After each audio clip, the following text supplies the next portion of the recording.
ಎಲ್ಲರಿಗೂ ನಮಸ್ಕಾರ. ನಾನು ನಿಮ್ಮ ಪ್ರೀತಿಯ ಲೋಕಪ್ರಿಯ. ಇವತ್ತಿನ ಯೂಟ್ಯೂಬ್ ಚಾನಲ್ ವಿಡಿಯೋಕ್ಕೆ ನಿಮಗೆ ಸ್ವಾಗತ. ಯಾರು ನನ್ನ ಯೂಟ್ಯೂಬ್ ಚಾನಲ್ ಸಬ್ಸ್ಕ್ರೈಬ್ ಮಾಡ್ಕೊಂಡಿಲ್ಲ ಆದಷ್ಟು ಬೇಗ ಹೋಗಿ ಸಬ್ಸ್ಕ್ರೈಬ್ ಮಾಡ್ಕೊಳ್ಳಿ. ಇವತ್ತು ನಾನು ನಮ್ಮ ಕೊಡಗಿನ ಮಳೆಗಾಲದ ಬೆಸ್ಟ್ ಫುಡ್ ಕಣಿಲೆ ಅದರ ಬಗ್ಗೆ ಹೇಳಕ್ಕೆ ಬಂದಿದ್ದೀನಿ. ಏನಿದು ಕಣಿಲೆ? ಕಣಿಲೆ ಅಂದ್ರೆ ಇದರಲ್ಲಿ ತುಂಬಾ ತರ ಇದೆ. ಒಂದು ಓಟೆ ಕಣಲೆ. ಓಟೆ ಕಣಲೆಯಲ್ಲಿ 2 ತರ ಇದೆ. ಇದು ಬಿದಿರು ಕಣಲೆ. ನಾನು ಇವಾಗ ತೋರಿಸ್ತಿರೋದು ಬಿದಿರು ಕಣಲೆ. ಈ ಕಣಲೆ ಎಲ್ಲಿ ಇರ್ತದೆ ಅಂದ್ರೆ ಕೆಲವೊಂದು ನಮ್ಮ ತೋಟದಲ್ಲೆಲ್ಲ ಇದೆ, ಬಟ್ ಕೆಲವೊಂದು ಜಾಗದಲ್ಲೇ ಇರ್ತದೆ. ಹಾಗೆ ಈ ಕಣಿಲೆ ಅಂದ್ರೆ ಏನು, ಇದರ ಬಗ್ಗೆ ಡೀಟೇಲ್ ಬೇಕಲ್ಲ ನಿಮಗೆ, ನೋಡಿ ವಿಡಿಯೋನ ಸ್ಕಿಪ್ ಮಾಡಿದ್ರೆ ಕೊನೆ ಗಂಟೆ ನೋಡಿ.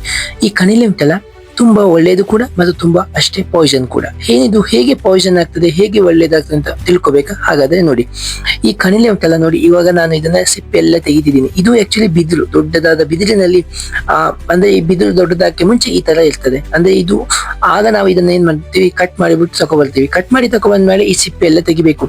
ಈ ಸಿಪ್ಪೆ ಎಲ್ಲ ತೆಗಿಯಕ್ಕೆ ಮುಂಚೆ ಇದರಲ್ಲಿ ಜುಂಗು ಅಂತೀವಿ ನಾವು. ಇದರ ಮೇಲೆಲ್ಲ ಒಂದು ಜುಂಗು ತರ ಇರ್ತದೆ, ಅದು ನಮ್ಮ ಕೈಗೆಲ್ಲ ಚುಚ್ಚದೆ ಮತ್ತೆ ಅದು ತುರ್ಸಿದಾಗೆಲ್ಲ ಆಗ್ತದೆ. ಈ ತುರ್ಕಿಯನ್ನು ತಡೆಗಟ್ಟಲು ನಾವು ಏನ್ ಮಾಡ್ತೀವಿ, ಈ ಕಣಲೆ ಹೇಗೆ ಸಿಪ್ಪೆಯನ್ನು ತೆಗಿತೀವಿ ಅಂದ್ರೆ ಒಂದು ನೀರಿನಲ್ಲಿ ಹಾಕಿ ತೆಗೆದ್ರೆ ತುಂಬಾ ಒಳ್ಳೆಯದು. ಬಟ್ ನಾನು ಈಗ ನೀರಿನಲ್ಲಿ ಏನು ಹಾಕಿ ತೆಗಿತಿಲ್ಲ, ನನಗೆ ಸ್ವಲ್ಪ ಇದ್ರ ಬಗ್ಗೆ ಡೀಟೇಲ್ ಗೊತ್ತಿರೋದ್ರಿಂದ ನಾನು ಹಾಗೆ ತೆಗಿತಿದ್ದೀನಿ ಎಚ್ಚರದಿಂದ. ನೀವು ಸಹ ಇದನ್ನು ತೆಗಿಬೇಕಾದ್ರೆ ನೀರಿನಲ್ಲಿ ಹಾಕಿ ತೆಗೆದ್ರೆ ತುಂಬಾ ಒಳ್ಳೆಯದು.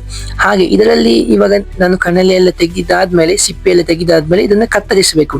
ನೋಡಿ ಕತ್ತರಿಸಿ ಹೇಗೆ ಕತ್ತರಿಸ್ತಿದ್ದೀನಿ ನೋಡಿ, ಚಿಕ್ಕದಾಗಿ ಕತ್ತರಿಸಬೇಕು. ಕೆಲವು ದೊಡ್ಡದಾಗಿ ಕತ್ತರಿಸ್ತದೆ, ಕೆಲವು ಚಿಕ್ಕದಾಗಿ ಕತ್ತರಿಸ್ತಾರೆ. ಇದರಲ್ಲಿ ಉಪ್ಪಿನಕಾಯಿ ಕೂಡ ಮಾಡ್ತಾರೆ. ಹಾಗೆ ನೋಡಿ, ಈಗ ಕತ್ತರಿಸಿ ಎಲ್ಲ ಆದ್ಮೇಲೆ ಇದನ್ನು ನಾವು ಹಾಗೆ ಕತ್ತರಿಸಿ ಸಾಂಬಾರು ಮಾಡುವಾಗಿಲ್ಲ. ಇದನ್ನು 3 ರಿಂದ 4 ದಿನ ಕಾಲ ನೀರಿನಲ್ಲಿ ಹಾಕಿರಬೇಕು. ನೀರಿನಲ್ಲಿ ಹೇಗೆ ನೆನೆ ಹಾಕಿರ್ಬೇಕು. ನೆನೆ ಹಾಕಿ ಅದೊಂದು ಹುಳಿ ಬರ್ತದೆ, ಅಂದ್ರೆ ಅದರ ಟೇಸ್ಟ್, ಆ ನೀರು ಒಂಥರ ಹುಳಿ ಬರ್ತದೆ. ಯಾವುದೇ ಕಾರಣಕ್ಕೂ ಈ ನೀರನ್ನು ಯಾವುದೇ ದನಗಳಿಗೂ, ನಾಯಿಗಳಿಗೂ, ಬೆಕ್ಕುಗಳಿಗೂ ಹಾಕುವಂತಿಲ್ಲ. ಇದು ಉಂಟಲ್ಲ, ದನ ಅಂದ್ರೆ ಹಸುಗಳಿಗೂ ಮತ್ತು ಈ ಡಾಗ್ ನಾಯಿಗಳಿಗೂ ಹಾಗೂ ಬೆಕ್ಕುಗಳಿಗೂ ಹಾಕುವಂತಿಲ್ಲ. ಯಾಕಂದ್ರೆ ಇದು ತುಂಬಾ ವಿಷಕಾರಿ ಆಗ್ತದೆ ಮತ್ತು ಮನುಷ್ಯರು ಕೂಡ ಕುಡಿಯುವಂತಿಲ್ಲ. ನೀರನ್ನ ಟೇಸ್ಟ್ ಮಾಡು, ಜಸ್ಟ್ ಲೈಟ್ ಆಗಿ ಇದು ಹುಳಿ ಬಂದಿದೆ ಅಂತ ನೋಡ್ಬಹುದು ಅಷ್ಟೇ. ಇದು ಆದ ನಂತರ ಏನ್ ಮಾಡ್ಬೇಕಂದ್ರೆ, ನಾವು ಇದನ್ನ ಅಂದ್ರೆ ಮನೆಯಲ್ಲಿ ಅನ್ನ ಆದ ನಂತರ ಆ ಬಸಿಯುವ ನೀರಿದೆಯಲ್ಲ ಅನ್ನದ, ಆ ನೀರಿನಲ್ಲಿ 1 ದಿವಸ ಹಾಕಿದ್ರೆ ತುಂಬಾ ಒಳ್ಳೆಯದು. ಅದಾದ ನಂತರ ಇದನ್ನು ಸಾಂಬಾರ್ ಮಾಡಬಹುದು. ಆಗ ಇದರಲ್ಲಿ ಯಾವುದೇ ಪ್ರಾಬ್ಲಮ್ ಕೂಡ ಇಲ್ಲ ಮತ್ತು ತುಂಬಾ ಒಳ್ಳೆಯದು ಕೂಡ ಆರೋಗ್ಯಕ್ಕೆ. ಹಾಗೆ ಇದೇ ತರ ಹೊಸ ವಿಡಿಯೋಕ್ಕೆ ನೀವು ನನ್ನ ಯೂಟ್ಯೂಬ್ ಚಾನಲ್ ಅನ್ನು ಸಬ್ಸ್ಕ್ರೈಬ್ ಮಾಡ್ಕೊಳ್ಳಿ. ಮುಂದಿನ ವಿಡಿಯೋದಲ್ಲಿ ಬರ್ತೀನಿ. ನಮಸ್ಕಾರ.